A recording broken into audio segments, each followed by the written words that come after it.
Olá, galerinha do Pinceladas do Saber, estamos aqui então para mais um de nossos vídeos e hoje eu gostaria de fazer uma das nossas pinceladas teológicas ou algum devocional para a gente pensar um pouco aí. O texto que eu gostaria de trabalhar com vocês, depois vocês leem aí, Lucas capítulo 24, a partir do verso 13 até o verso 33, 34. O que basicamente esse texto fala? Esse texto fala sobre a passagem dos dois discípulos a caminho de Emaús, que foram acompanhados pelo mestre e tiveram aí um seminário teológico intensivo, né, de algumas horas com o mestre Jesus, explicando para eles tudo aquilo que já havia sido revelado no Antigo Testamento e dito pelos profetas. Existem algumas coisas que eu gostaria de pontuar nessa passagem. Imagino que a maioria das pessoas já conheçam essa passagem, né? Então, o que eu gostaria de pontuar basicamente é o seguinte: existem muitos elementos teológicos nessa passagem. É uma passagem riquíssima. O primeiro elemento teológico dela é a relação entre Cristo, a comunidade e a Escritura. Esse tripé, ele forma parte ou fundamentos da teologia: Cristo, a Escritura e a comunidade.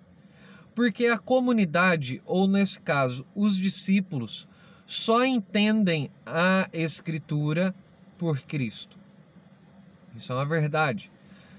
Muitos teólogos, inclusive, já orientam que se você vai começar a ler a Bíblia, comece pelo texto de João, pelo Evangelho de João. Por quê?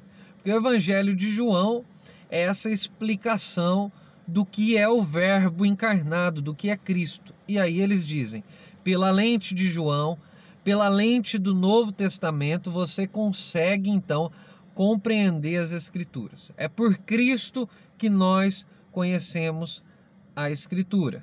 Calbart também diz isso, né? É através de Cristo, através da revelação de Cristo, que a palavra ou a Escritura torna-se palavra de Deus.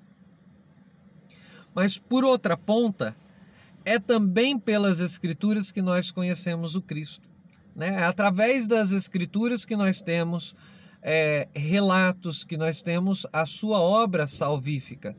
Então, se por um lado nós só conhecemos Cristo por intermédio das Escrituras, nós também só podemos conhecer as Escrituras e as Escrituras serem iluminadas a partir da revelação do próprio Cristo. Então esse elemento teológico é fundamental e daria um vídeo bem mais longo que isso. O outro elemento teológico que eu consigo perceber nesse texto é justamente o fato que, olha só, existe um elemento de comunicação aí.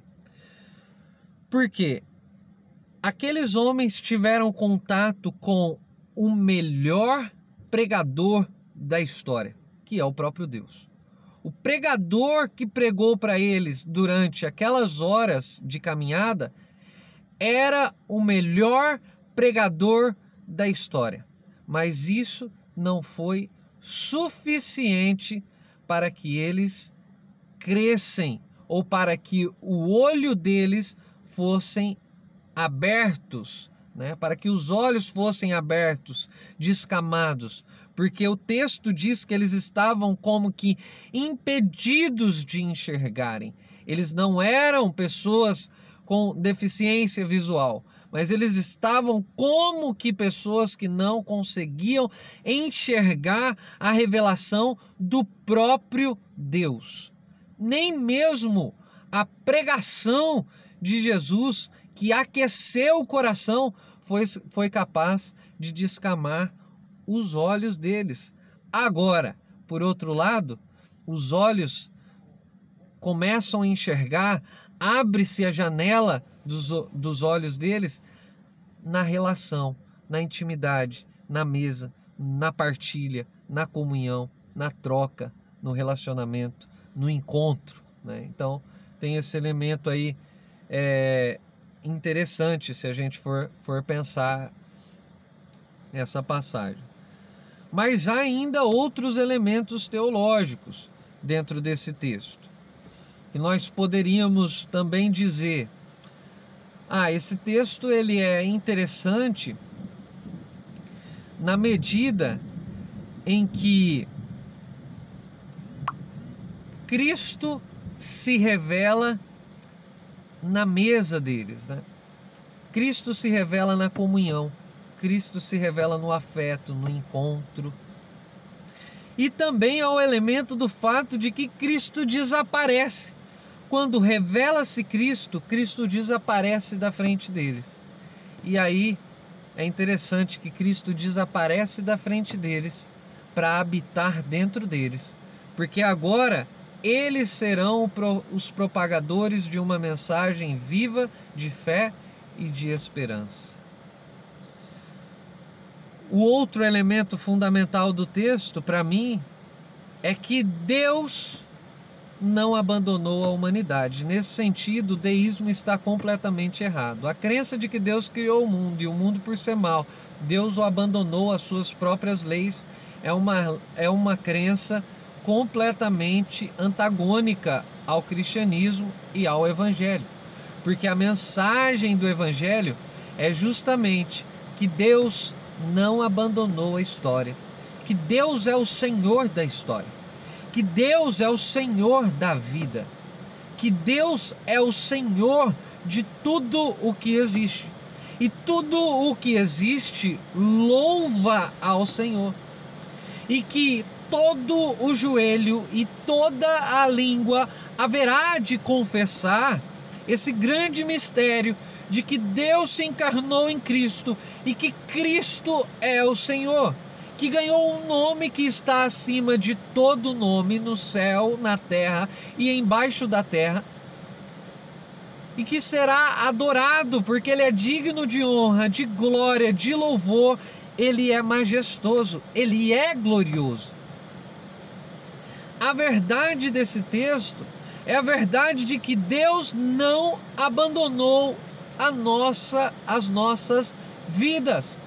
Deus não abandonou as nossas histórias. Deus não abandonou a humanidade. E isso é grandioso. O texto diz que mesmo diante das frustrações, que mesmo diante das dificuldades, que mesmo diante das decepções, esses homens tiveram a sua companhia, o próprio Jesus, porque Jesus ia com eles. Olha que mensagem maravilhosa que esse texto traz, a mensagem de que é Deus quem vai ao encontro desses homens, é Deus quem escolhe esses homens, é Deus quem lhe explica e ilumina as Escrituras, é Deus quem se revela na partilha, na comunhão, na transmissão do pão, do alimento de cada dia.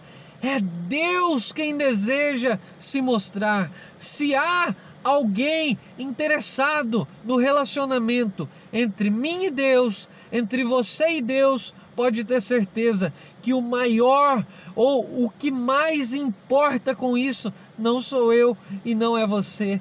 Deus está muito mais interessado em você do que você está interessado em Deus. Agora, olha que interessante, Deus vai ao encontro desses homens, mesmo diante do sofrimento, mesmo diante das dificuldades, mesmo diante das frustrações, Deus não os abandona. E que maravilha que é essa mensagem. Que o Senhor possa nos iluminar e possa nos abençoar e sermos também contagiados por essa palavra viva de fé e de esperança. E que, como o texto diz no verso 33, ele diz: e no mesmo dia e na mesma hora, esses homens que foram para Emaús, o lugar onde Deus não desejava que eles estivessem, porque Deus desejava que eles ficassem em Jerusalém para serem revestidos do poder de Deus e saírem pregando o Evangelho no poder do Espírito Santo, que é salvação para todo aquele que crê. Eles foram para Emaús, mas ao serem impactados, ao terem os seus olhos revelados ou desvendados para a revelação de Deus, eles no mesmo instante, na mesma hora, no mesmo dia ou na mesma noite, eles saíram de Emaús e foram para Jerusalém dizer: Ele vive, Ele entrou na minha casa, Ele entrou na minha vida, Ele sentou comigo à mesa, Ele compartilhou do seu pão, Ele falou conosco, Ele explicou as Escrituras, Ele se revelou, Ele se abriu, Deus se despiu a nós, Deus se mostrou a nós. Que mensagem maravilhosa desse texto! Que Deus possa também se revelar para nós nesse dia. Deus abençoe. Até o próximo Pinceladas do Saber. É hora de dar tchau.